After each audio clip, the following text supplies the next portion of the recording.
মধুপাকি তব বন্ধো মাতৃসাঙ্গিং সপত্ন্যা কুচ বিলুলিত মালা কুঙ্কুম সংশ্রুবীর্ণ বহতু মধুপতি স্তন্মানিনীনাং প্রসাদম যদু সদসি বিড়ম্ব্যম জৈস্য দূতস্তমিদ্রি।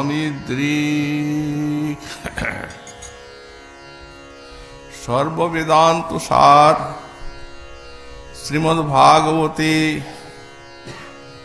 দশম স্কন্ধে সপ্তচত্বারিংশাধ্যায়ে ভাগবত বক্তা শ্রীপাদ শুকদেব মুনি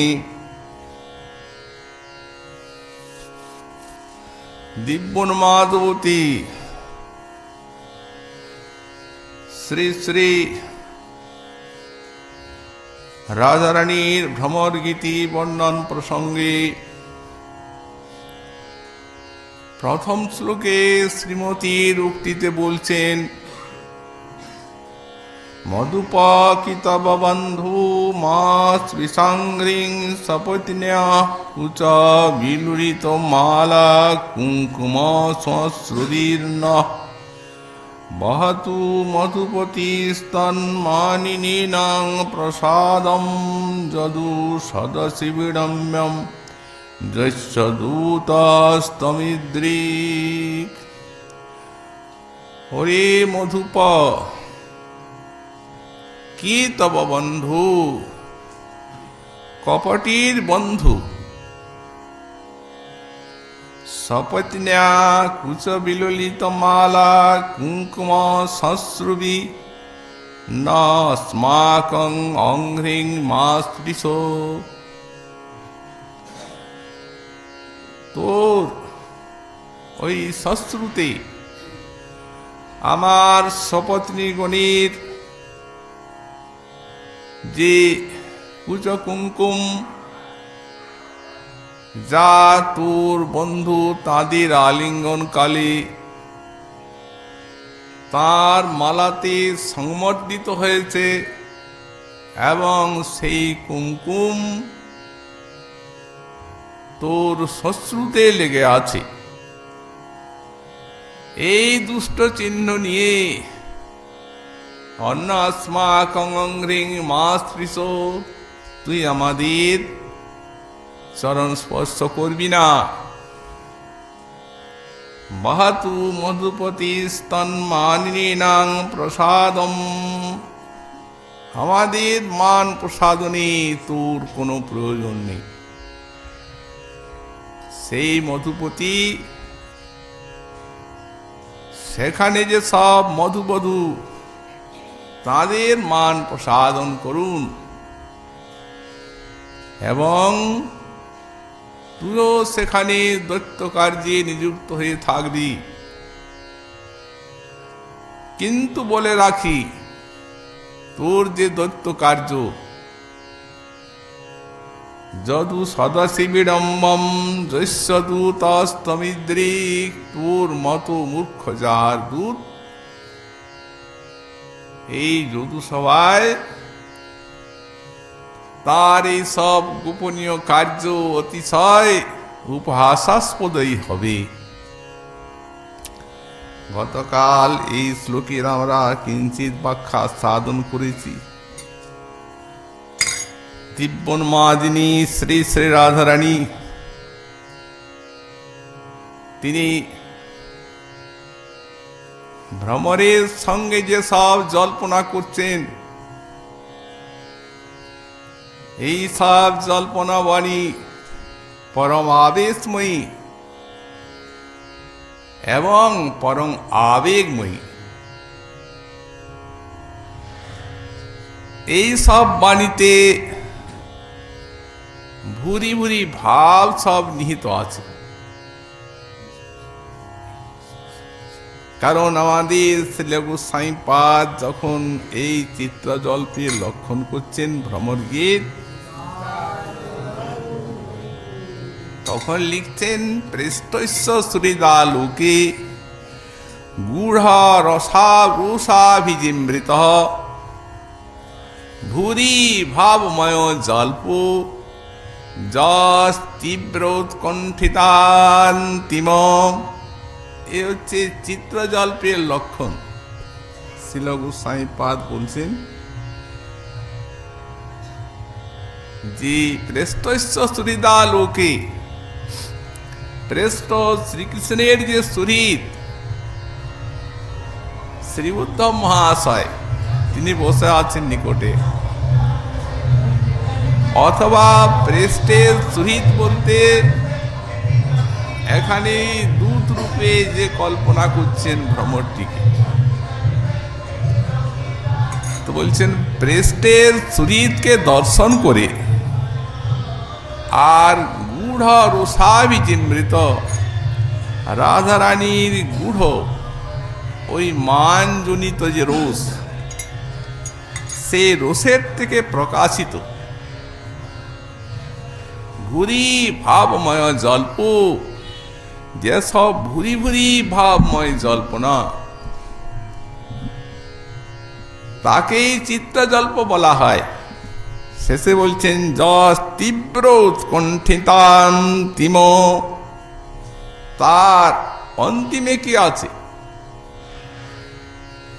এই জল্পনা প্রত্যেকটি ভূরি ভাবময়,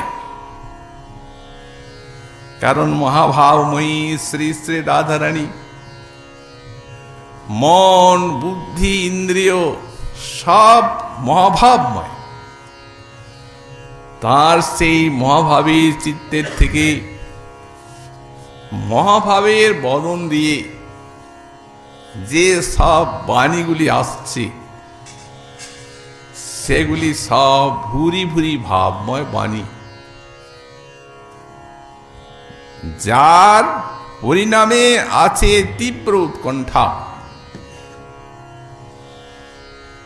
এই বস্তু রাধারানীর নিজস্ব সম্পদ, এই যে দিব্যোন্মাদ।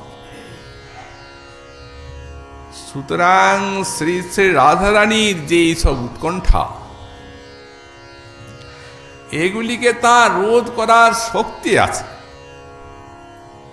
কারণ নিজের সম্পত্তি তো। কিন্তু এই বস্তু জগতের মানুষ ব্যক্তভাবে দেখতে পেলেন যখন শ্রীকৃষ্ণ রাধারানীর ভাবকান্তি অঙ্গীকার করে আর গৌরাঙ্গ রূপে ওই গম্ভীরায় এই রস চিত্রজল্প দিব্যোন্মাদ আস্বাদন করলেন। উৎকণ্ঠার একবারে চরম। বলছেন এই চিত্রজল্পের পরিণতি তীব্র উৎকণ্ঠিতান্তিম, অন্তিমে পরিণতিতে তীব্র উৎকণ্ঠা জাগে। কেমন উৎকণ্ঠা? মহাপ্রভুতে ব্যক্ত, এখানে অব্যক্ত, কারণ এনার নিজের জিনিস, হজম করার শক্তি আছে। চোখে আঙুল দিয়ে দেখালেন মহাপ্রভু রাধা কি বস্তু।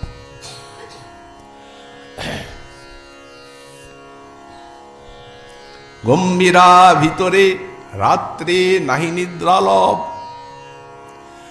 ভিত্তে মুখ শির ঘষে ক্ষত হয় সব। কিসের কার্য এগুলো? ওই যে তীব্র উৎকণ্ঠা। এইভাবে এক মুহূর্ত নিদ্রা যেতে পাচ্ছেন না, মুখ ঘষছেন বাইরে যাওয়ার জন্য উৎকণ্ঠায়।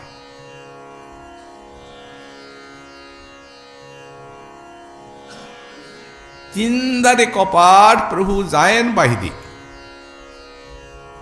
কভু সিংহদ্বারে পড়ে, কভু সিন্ধু নীরে। কি উৎকণ্ঠা! সেখানে স্বরূপ আছেন, পাহারা দিচ্ছেন গোবিন্দ দাস, কিন্তু উৎকণ্ঠায় এমন অতর্কিতে চলে যাচ্ছেন, লক্ষ্য করার শক্তি নেই।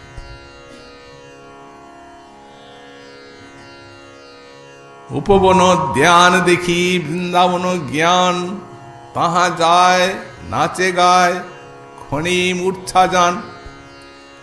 চটক পর্বত দেখি গোবর্ধন ভ্রমে, ধাইয়া চলে আর্তনাদ করিয়া ক্রন্দনে। কাহা করু কাহা পাও সেই ব্রজেন্দ্র নন্দন, কাহা মোর প্রাণনাথ সেই মুরলী বদন। কাহারে কহিব কে বা জানে মোর দুঃখ, ব্রজেন্দ্র নন্দন বিনা ফাটে মোর বুক। এই মতো বিলাপ করে বিহ্বলন্তর। চোখে আঙুল দিয়ে দেখিয়ে দিলেন এই চিত্রজল্প, এই কি ভাব, কত উৎকণ্ঠাপূর্ণ বস্তু। রাজারানী ভাবময় জল্পনা করছেন, ভ্রমরকে বলছেন, ওরে ওদের যে দুজনের বন্ধুত্ব, এই বন্ধুত্ব যথাযথ, সম্পূর্ণ, একেবারে বাস্তব। কেন জানিস? কারোবার নাম সাম্যে বন্ধুত্ব হয়, এক নাম থাকলে বন্ধু পাতায়। কারোবা বর্ণ সাম্যে বন্ধুত্ব হয়, কারোবা কর্ম সাম্যে বন্ধুত্ব হয়। একই কাজ করে বন্ধু হয়ে গেল। কিন্তু তোদের তিনটাই সাম্য আছে। নাম সাম্য, তোর নাম মধুপ আর তোর বন্ধুর নাম মধুপতি। চক্রপ্রদীপাদ ব্যাখ্যা লিখছেন মধুপ, মধু, এই মধুপতি। বলছেন এখানে তো তিনি যশোদার নন্দন, গোপ জাতি ছিলেন, কিন্তু এখন মথুরায় গিয়ে আর রাজা হয়ে গেছেন। এই জন্য এখন ওই মধু যারা যদুবংশীয়, এখন তাদের অধিপতি হয়ে গেছেন, এখন ক্ষত্রিয় হয়ে গেছেন। গোপ জাতি সরল, উদার প্রাণ, কোমল চিত্ত, আর ক্ষত্রিয় জাতি সে তো কঠিন। এখন আর সেই কোমলতা নেই। অতএব এই হলো তাদের নাম সাম্য। আর বর্ণ সাম্য, তুই যেমন কালো ও সেও তেমনি কালো, একই কালো। আর কর্মসাম্য, এই তুই হচ্ছিস মাতাল মধুপ, আর সে হচ্ছে এই ধৃষ্ট ধূর্ত। প্রায় মাতালে আর ধূর্তে মিত্রতা হয়ে থাকে। অতএব তোদের যে বন্ধুত্ব একবারে পাক্কা, সব দিক দিয়ে। ওরে যা যা, আমার চরণ স্পর্শ করবি না।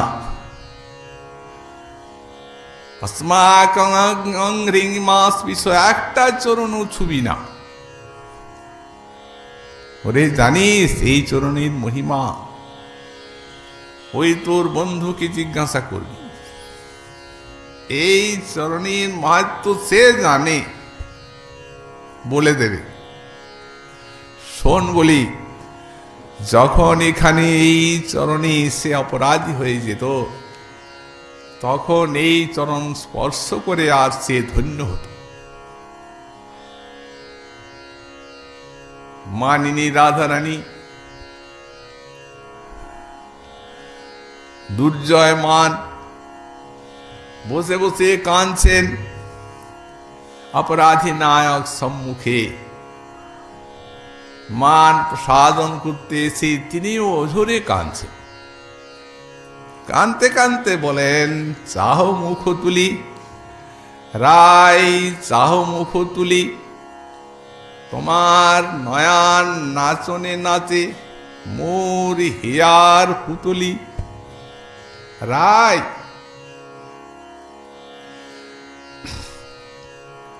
কত পরঘষিয়ার এই তুয়া আরাধন মোর বিদিত সংসার, পিন্দন মোর তুয়া অভিলাষে, পরাণ চমকে যদি ছাড়হ নিঃশ্বাসে।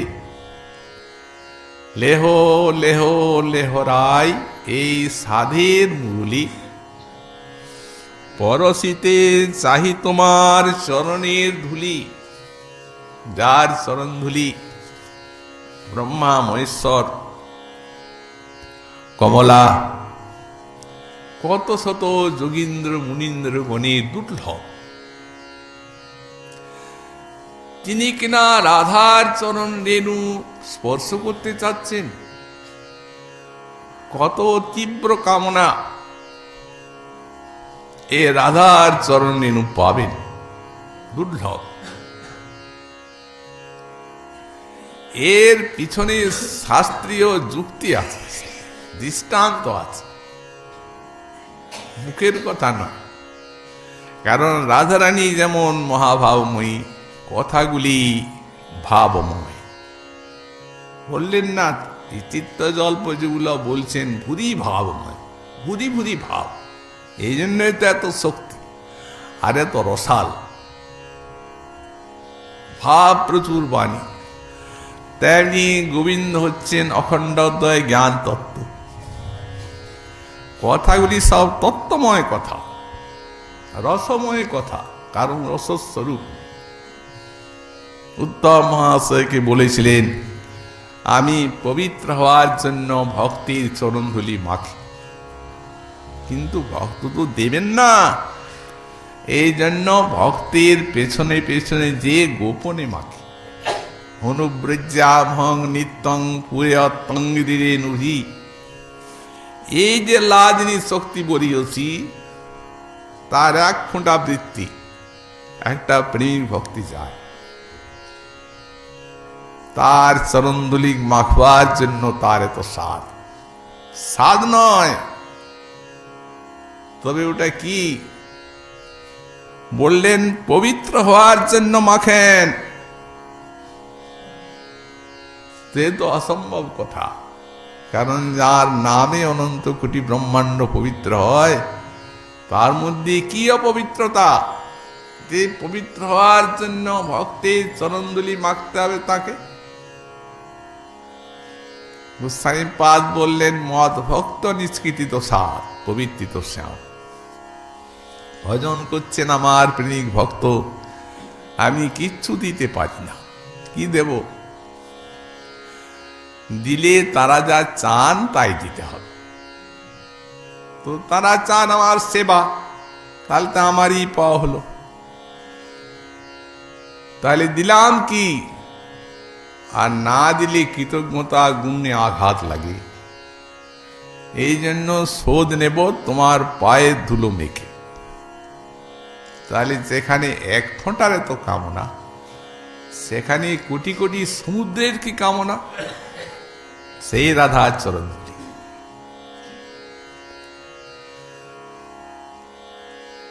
এই জন্যই বলা আছে, এই ধুলি মেখেছিল নন্দসুত কান। পরশিতে চাহি তোমার চরণের ধুলি, নয়ন অঞ্জন তুয়া পরচিত মমচিত চোর। তুয়া মুখ নিরখিতে মোর আঁখি ফেল ভোর। মহাজন বললেন, এত গুণে গুণী যেই সে কেনে কৃপণ। চণ্ডীদাস কহে, কেবা জানিবে মরম। এত গুণে গুণী তিনি কেন কৃপণ? এই মর্ম বুঝবে কে? অর্থাৎ এই মানটি কৃষ্ণ সন্তোষের পরম উপাদান। এই জন্যই মান। তোরে তখন আমার চরণ স্পর্শ করে সে ধন্য হয়ে গেছিল। আবার কোন সময় বা ভ্রমরটি যাচ্ছে সখীগণের দিকে, যখন চালিয়ে দিচ্ছেন, যা দূরে সরে যা, তখন সখী পাশে আছেন, সখীর দিকে যাচ্ছে, ওরে ওদের চরণ ছুঁস না। এই জন্য ন শব্দ দিয়েছেন, অস্মাকম, আমার বলেন না, আমাদের। দেখ, ওদের চরণ আমার চরণের থেকেও বেশি পবিত্র, এটা মনে করে রাখিস। কারণ যখন তোর সেই কপটি বন্ধু আমার চরণ স্পর্শ করে, আর যখন তার বাসনা পূর্ণ হয়নি, তখন সখীগণের চরণ ধরে সে ধন্য হয়েছে। রাজরানী মানিনি, মান গেল না, কত সাধ্য সাধনা করলেন, মান আর গেল না। যখন মান গেল না, তখন সখীগণ সহায়। যাহি মাধব যাহি কেশব মা বদ কৈতব বাদম তাম অনুসর সরসিরুহ লোচন যা তব হরতি বিষাদম। যিনি তোমার বিষাদ হরণ করতে পারেন, সেই চন্দ্রার কুঞ্জে চলে যাও। তাড়িয়ে দিলেন। তখন সখীর শরণাগত, সখী চরণ ধরে সখীকে হাত করে নিয়েছেন।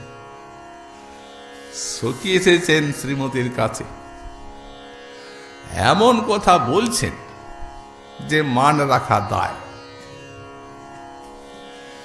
বুঝিয়ে দিচ্ছেন। দেখ, দিবস তিলবাধ রাখবি যৌবন, তোর যৌবনেরই তো এত অহংকার, ওর উপরে মানটা কিসের?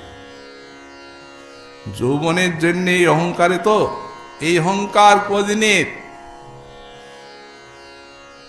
দিবস তিলবাধ রাখবি যৌবন, দিবস বহই সব যাব, দিন চলে যাবে, সঙ্গে কি যাবে? ভালো মন্দ এই দুই সঙ্গে চলি যাব, পরোপকার সে লাভ। দেখ সুখী রাধে, পরোপকার এইটাই লাভ, ভালো মন্দ এই তো সঙ্গে যাবে। সুন্দরী হরিবদে তুহু ভেলি ভাগী, বলছেন তোর জন্য হরি আর বাঁচবে না তোর বিরহে, অতএব হরিবধে তুহু ফেলি ভাগী। রাতি দিবস সই আনো নাহি জানই, এই কাল বিরহ তুয়া লাগি, এই তোমার কাল বিরহ, এই বিরহের জন্য দিন রাত সে কাঁদছে, অতএব আর সে বাঁচবে না।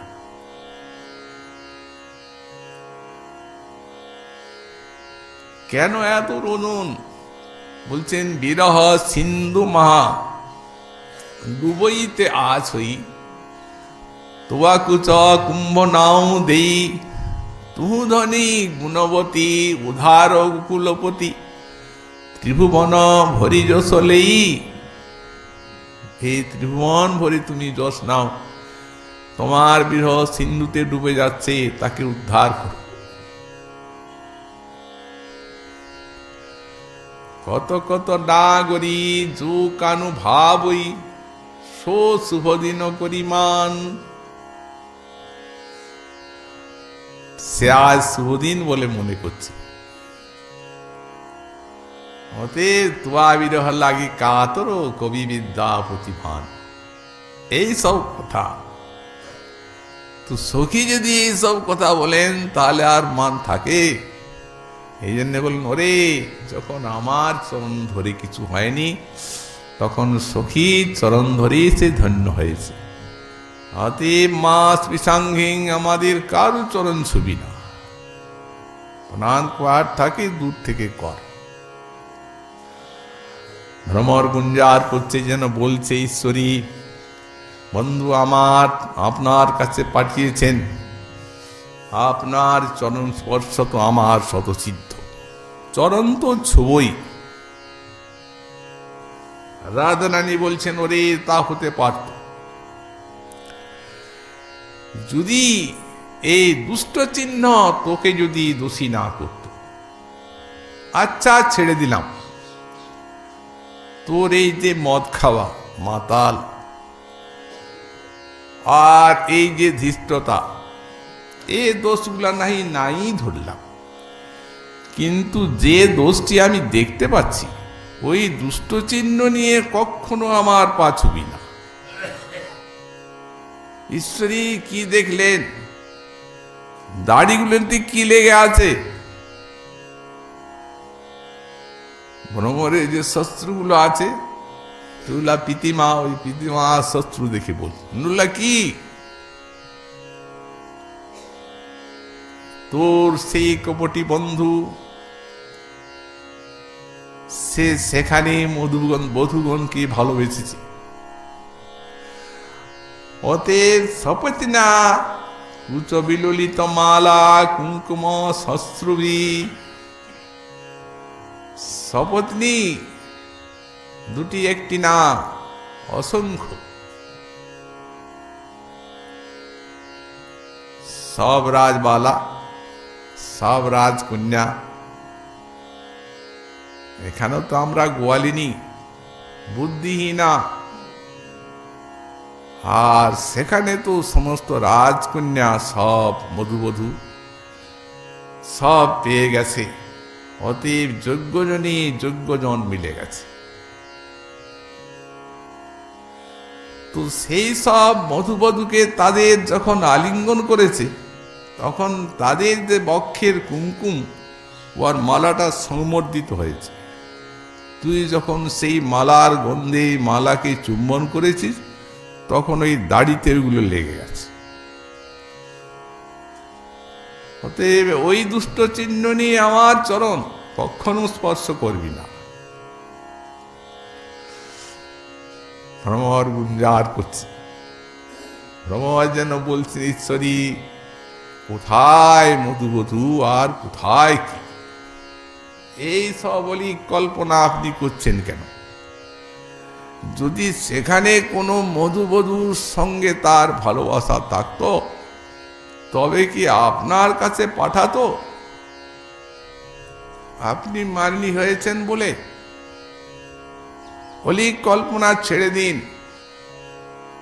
আমার এই শ্বশুর প্রীতিমা বলছেন তো, শুনুন কারণটা বলি। যখন আমি মথুরার থেকে আসি, তখন রাস্তায় ক্ষুধা লেগে যায়। তো আর আপনার বৃন্দাবনে যা ফুল, সে আর লোভ সামলাতে পারিনি, ওই একটি ফুলে বসে মধু খেয়েছি, ওই তারই পরাগ আমার এই শ্বশুরতে লেগে গেছে। এটা মধুবধূও না, আর তাদের কুচো কুমকুমও না। রাধারানী বলছেন, দেখো দেখো সখীগণ, ওরে দেখ, এই কপটি এই জন্যই বললাম। ভালো লোক অনেক চিন্তা ভাবনা করে যেটা আবিষ্কার করলো, সেই সত্য কথাটাকে কপটি একটা কথায় উড়িয়ে দিল। আমি কত চিন্তা করে ভাবনা করে এটা বের করলাম। এই তোর প্রীতিমা শ্বশুর, এত চিন্তার যে আমার আবিষ্কার, সেটা কিন্তু এক কথায় ফুলের মধু খেয়েছিস, পরাগ লেগেছে বলে উড়িয়ে দিলি। অতএব তোদের সঙ্গে কোথায় কেউ পারবে না। এই তোর সঙ্গে কোথায় আমার কি প্রয়োজন, আর তোর বন্ধুর সঙ্গেই আমার কি প্রয়োজন, আর এই সব সংলাপেই বা কি দরকার? কিচ্ছু দরকার নেই, এখান থেকে চলে যা। ঈশ্বরী, যদি আপনি এতই ক্রোধ করে থাকেন, তাহলে আজ্ঞা করুন। মান করে থাকেন, তাহলে বন্ধুকে নিয়ে আসি, তিনি নিজে এসে আপনার মান ভাগাবেন। এটাতে আপনার অনুমতি আছে? চক্রবর্তীর পদের টিকা। তখনই বললেন, দরকার নেই। বহতু মধুপতি স্তন্মানিনাং প্রসাদম, সেখানে যে মধুবধূগণ আছেন, সেই তাদের মান উনি প্রসাদন করুন। অনেক মধুবধূ, একজন মানিনী হয়ে গেলে তাকে প্রসাদন করতে করতে আরেকজন মানিনী হবে, তাকে প্রসাদ নিতে নিতে আরেকজন মানিনী হবে, পরম্পরা ক্রমে চলবে এটা। তিনিও মান প্রসাদন করুন, আর তুই তো দূত তার, অতএব তোর কাজ সেইখানেই মিলে যাবে, এখানে কোনো কাজ নাই, যা। বাতু মধুপতি স্তন্মানিনাং প্রসাদম। কিন্তু ওরে একটা কথা বলে রাখি, এটা মনে রাখিস,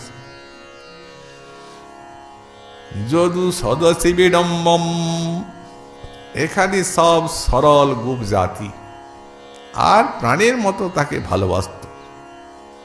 তারা কি না জানে যে তাদের বধূগণে এসে সতীত্ব ধ্বংস করছে? সব জানে, কেউ না জানতো তা নয়, কিন্তু কিচ্ছু বলেনি তারা। এত ভালো মানুষ এরা, এত সরল উদার গোপ জাতি, তারা সব সহ্য করেছে, তাকে প্রাণের থেকে বেশি ভালোবেসেছে।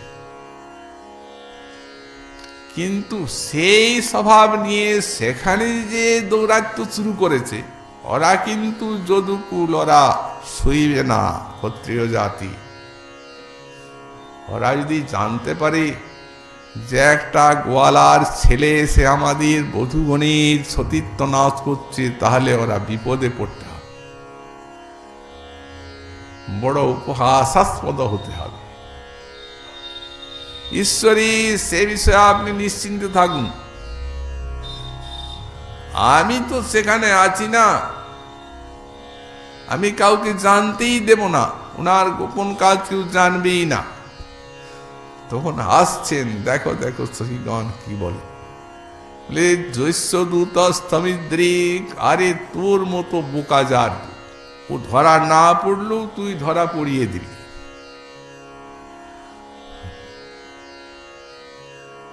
আমার মধ্যে কি এমন বোকামি দেখলেন?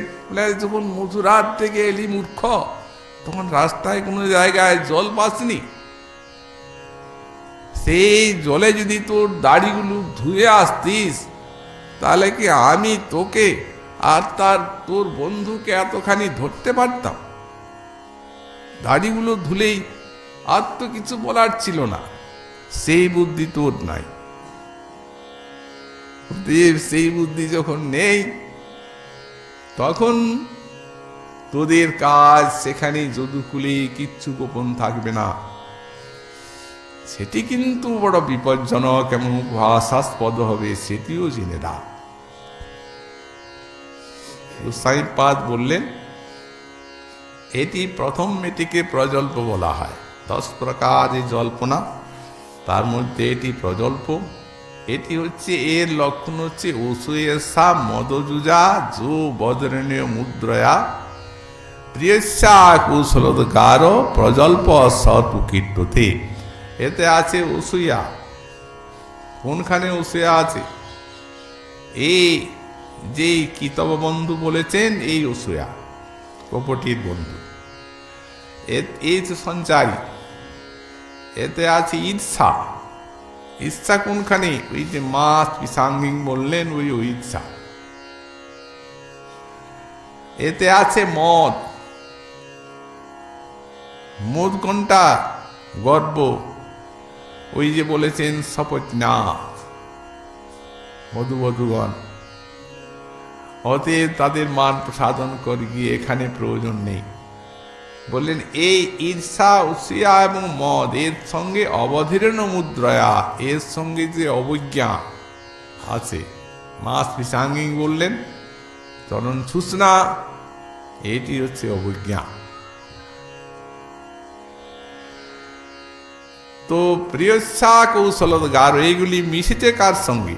ওই প্রিয়ের যে অকৌশলোদ্গার করলেন, এইটিকেই প্রজল্প বলা হয়। ওই যে বলছেন যে যদু সভায় খুব বিড়ম্বনীয় হবে তোদের এই কাজ, অতএব সাবধান থাকা। যদু সভায় যেন এই সব উৎপাত করবার উপায় নেই, তারা যেন বুঝতে না পারে, সাবধান করে দিচ্ছি। এইভাবে ঈশ্বরী এই প্রজল্প জল্পটি করে তারপরে আবার তার চিত্ত পরবর্তী জল্পে চলে গেল। আজকে অগ্রহায়ণী চতুর্থী, শুক্লা চতুর্থী তিথি, শ্রী শ্রী নিত্যানন্দাত্মজ প্রভু বীর চন্দ্রের আজকে আবির্ভাব দিবস। এই প্রসঙ্গে প্রত্যেক বৎসর আজকার দিনে আমাদের ব্যাস ঘেরাতে শ্রী শ্রী মাধবেন্দ্র পুরীবাদীর সমাধি প্রাঙ্গণে একটি তাঁর সভার অনুষ্ঠান হয়, তাঁর বিষয়ে, তাঁর আবির্ভাব এবং তাঁর লীলা প্রসঙ্গে। সেই সভাতেও আপনাদের উপস্থিতি আমরা কামনা করি। আজকে ভাগবতী কথার এখানেই বিশ্রাম।